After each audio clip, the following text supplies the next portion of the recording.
শুক্ৰবাৰে দিনটোত লিডুৰ টিকক কয়লা খনিত 3জনকৈ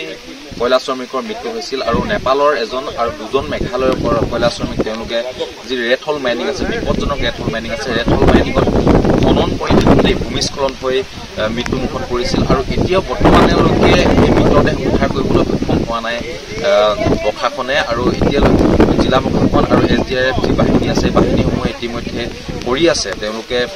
উদ্ধাৰ অভিযান চলাই আছে আৰু মই এই ঠাইখিনিত উপস্থিত আছো প্ৰতিকূল বতৰৰ বাবে এই ঠাইৰ পৰা ইয়াৰ পৰা কিছু দূৰ আছে এই স্থানলৈ য'ত ঘটনাটো সংঘটিত হৈছিল ঘটনালৈ যাব পৰা নাযায় এই প্ৰতিকূল বতৰৰ বাবে আৰু আজি এই স্থান যি ঘটনা সংঘটিত হৈছিল ঘটনা সংঘটিত হোৱা ঠাইত আহিছিল প্ৰদেশ কংগ্ৰেছৰ এটা সজাতি দল আৰু তেওঁলোকে যিহেতু প্ৰতিকূল বতৰৰ ফলত যাবলৈ পৰা নাই গতিকে মই ইয়াতে তেওঁলোকৰ পৰা মন্তব্য জানিম এই যে যি ৰেড হল মাইনিং হৈ আছে এই অঞ্চলত ৰেড হল মাইনিং হৈ থকাৰ পাছতো কিন্তু চৰকাৰ ফালৰ পৰা প্ৰশাসনৰ ফালৰ পৰা কোনো ধৰণৰ ব্যৱস্থা গ্ৰহণ কৰে ইজনৰ পিছত সিজন মানুহ মৰি আছে আৰু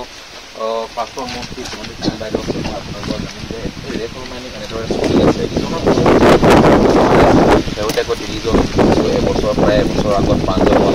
ইজনৰ পিছত হৈছে তাৰপিছতো চৰকাৰৰ প্ৰশাসনে কোনো ধৰণৰ ব্যৱস্থা গ্ৰহণ কৰা নাই ইয়াৰ লগত গোটেই চৰকাৰ প্ৰশাসনটোৱে জড়িত হৈ আছে দিল্লী দিছপুৰ জড়িত হৈ থকাৰ কাৰণে ইমান ইলিগেলি মাইনিং হৈ আছে খনন হৈ আছে মানুহে পইচা তুলি আছে তাৰ ওপৰত কোনো একশ্যন লোৱা নাই এতিয়া কি ক'ম যে বৰঘৰতে যেতিয়া চুৰটো সোমাই থাকে চুৰেকে কাট এইবিলাক কামত বিধায়ক মন্ত্ৰী লগত দিল্লী গতিকে আমি দুখ পাইছোঁ যে আমাৰ অসমৰ ভৱিষ্যত নাইকিয়া কৰিবলৈ গৈ আছে কাৰণ এনেধৰণেৰে অবৈধ নিৰ্মাণ কৰি অসমখন ভিতৰি একেবাৰে ধুন্দুলা কৰি পেলাইছে ধুন্দুলা কৰি তোলাৰ ফলত আজি দেখিছে আপুনি ইকলজিকেলি ইমান ইমবেলেঞ্চ হৈছে গৰমৰ প্ৰতাপত মানুহ মৰি গৈছে আমাৰ অসমতো মৰিছে এতিয়াবিলাকে গম পাই নাপায় নাজানো মৰিছে কিন্তু গতিকে যদি আমি সঁচাকৈ আমাৰ দেশক ভাল পাওঁ আমাৰ ৰাজ্যখনত যদি আমি উন্নতি বিচাৰোঁ তেতিয়াহ'লে আমি চৰকাৰেতো ব্যৱস্থা নলয় সেইটো আমি গম পালোঁ আজি 8-9 বছৰ এনেকৈ চলি আছে এটা কথা ক'ব লাগিব যেতিয়া কংগ্ৰেছৰ চৰকাৰ আছিল এনেকৈ অবৈধ খনন হোৱা নাছিল লিডুত এনেধৰণে অবৈধ খনন হোৱা নাছিল চৰকাৰীয়ে যিখিনি কৰিছিল সেইখিনিতে ছাফিচিয়েণ্ট আছিলে গতিকে এওঁলোক চৰকাৰ অহাৰ লগে লগে বিজেপি চৰকাৰ অহাৰ লগে লগে চাৰিওফালে কেৱল অনৈতিক কামবিলাকে হৈ আছে তেওঁলোকৰ লক্ষ্য এটাই যে তেওঁলোক ধনী হ'ব লাগে তেওঁলোকৰ চৰকাৰ থাকিব লাগে আৰু তেওঁলোকে যিকোনো প্ৰকাৰে তেওঁলোকৰ ক্ষমতাত থাকি এইবিলাক কৰিব লাগে ভৱিষ্যতটো কিন্তু তেওঁলোকে চোৱা নাই আমি দুখ কৰিছোঁ আৰু আমি সেইকাৰণে ভাবিছোঁ যে ইয়াৰ পিছত আমি তীব্ৰ আন্দোলন কৰিব লাগিব আৰু ৰাইজক হুঁচিয়াৰ কৰিব লাগিব বিশেষকৈ ইয়াৰ লোকেল মানুহ থলুৱা মানুহখিনিক আমি সজাগ কৰিব লাগিব যাতে তেওঁলোকে এই কামৰ পৰা তেওঁলোকে বাহিৰত থাকক আৰু আন্দোলনত বা আমাৰ লগত সহযোগিতা কৰি এইবিলাক যাতে আমি বন্ধ কৰিব পাৰোঁ তাৰ কাৰণে পদক্ষেপ ল'ব লাগিব তিনিচুকীয়া জিলাখনত আটাইকেইজন শাসকীয় দলৰ বিধায়ক আছে ইয়াৰ উপৰিও যিজন শ্ৰম মন্ত্ৰী তিনিচুকীয়া জিলাৰ তাৰ পাছতো কিন্তু এনেধৰণৰ হৈ আছে শ্ৰম মন্ত্ৰী কোনো খবৰে নাই আজিলৈকে ইয়াত যে কেইবাদিন হৈ গ'ল 2-3 দিন হৈ গ'ল তাৰপিছত শ্ৰম মন্ত্ৰী আজিলৈকে আহি উপস্থিত হোৱা নাই তেওঁলোকৰ আচলতে তেওঁলোকৰ সেইটোৱে মই ক'বলৈ বিচাৰিলোঁ যে তেওঁলোকে যিহেতু উদ্যোক্তা ইয়াত কোনোবা মৰিছে আৰু এইবিলাক শুনিছোঁ যে বাহিৰৰ পৰা এক্সপাৰ্ট আনি পেলাই তেওঁলোকে নেপালৰ পৰা আনিছে মেঘালয়ৰ পৰা আনিছে এক্সপাৰ্টকেইজনো মৰিছে এটা কথা প্ৰমাণ হৈছে যে এই 3জনৰ লগত 4জন আছিলে এজন হাৰি গ'ল কাৰণে তেওঁ কথাখিনি ক'লে কাৰণে আমি ৰাইজে গম পালোঁ ঠিক তেনেকৈ ইয়াৰ আগতো চাগে বহুত তেনেকুৱা হৈছে খনন কৰি থাকোঁতে মানুহ মৰিছে আমি বহুতে গম নাপালোঁ কাৰণে সেইটো লুকাই থাকিলে গতিকে এইবিলাক হৈছে তেনে অপ্ৰকৃতিস্থ কাম কোনো সৎ চিন্তা কৰা মানুহে দলে বা নেতাই কৰিব নোৱাৰে ইয়াত মন্ত্ৰী আছে মানে গভৰ্ণমেণ্ট অফ ইণ্ডিয়াৰ মন্ত্ৰী আছে বাকীটো মন্ত্ৰী আছে গোটেই বিধায়ককেইজন তেওঁলোকে এটা মোটা অংক তেওঁলোকৰ ওচৰলৈ ডেইলি গৈ আছে যাৰ কাৰণে এইবিলাক একেবাৰে সকলোৱে নিশ্চিত হৈ আছে ইফালে তেওঁলোকে ক'ব বিচাৰে যে তেওঁলোকে তেওঁলোকে মানে জিৰ' টলাৰেঞ্চৰ চৰকাৰ কৰিব এয়াই নেকি জিৰ' টলাৰেঞ্চ এফালৰ পৰা মানুহ কৰিছে খান্দি অসমখন ধুন্দুলাই কৰি পেলাইছে ভিতৰখন এইফালে আমি এতিয়া যাবই নোৱাৰোঁ মানে এনেকুৱা অৱস্থা গাড়ীটো নাযায়ে আৰু মানে মানুহ এটা ভয়ত আছে আমি একদম বৰ্ডাৰত পাইছিলোঁ এইখিনি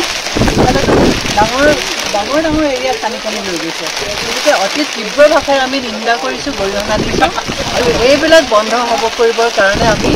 চৰকাৰেতো নকৰে আমি গম পালোঁ সকলোৱে গম পালে গতিকে আমি জনসাধাৰণৰ জৰিয়তে কেনেকৈ পদক্ষেপ ল'ব পাৰোঁ তাৰ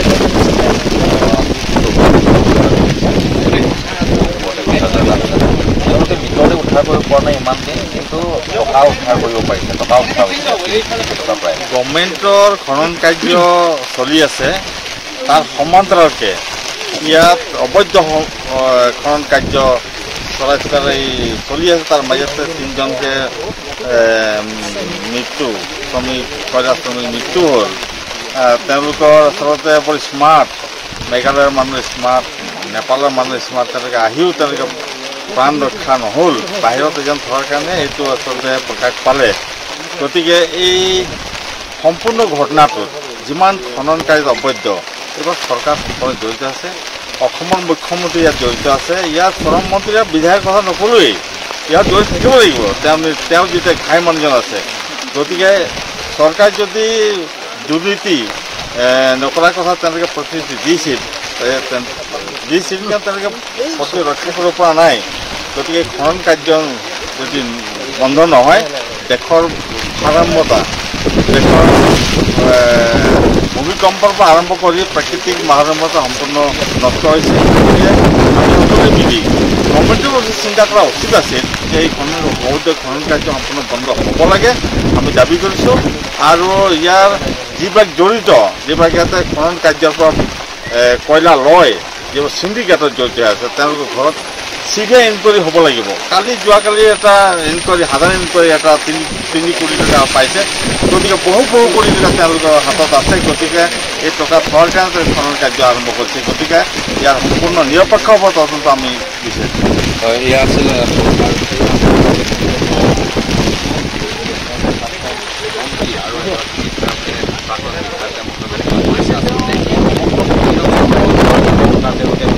উত্থাপন কৰিছে আৰু যিসকল কয়লা খননৰ লগত জড়িত হৈ আছে এই বিধায়কসকল মন্ত্ৰী বিধায়কসকল জড়িত হৈ আছে বুলি উল্লেখ কৰিছে আৰু অসমৰ মুখ্যমন্ত্ৰীৰ ওপৰত অভিযোগ আনিছে কেন্দ্ৰীয় মন্ত্ৰীৰ ওপৰত অভিযোগ আনিছে যে এই সমগ্ৰ খনন কাৰ্য অবৈধ খনন কাৰ্য তেওঁলোকে জড়িত আছে আৰু এই যি খনন কাৰ্য সমগ্ৰ ব্যৱসায়ীসকল আছে ব্যৱসায়ীসকলৰ ওপৰত নিৰপেক্ষ চিবিআই তদন্ত বা নিৰপেক্ষ তদন্ত বিচাৰিছে প্ৰদেশ কংগ্ৰেছৰ সজাতি দলে আৰু এয়া তেওঁলোকে কংগ্ৰেছৰ সজাতি দলটোৱে আহি সমগ্ৰ অঞ্চল পৰিদৰ্শন কৰিব আহিছিল কিন্তু প্ৰতিকূল বতৰৰ বাবে তেওঁলোকে সমগ্ৰ অঞ্চলটোৰ মূল ঘটনাস্থলীলৈ যাবলৈ সক্ষম হ'ল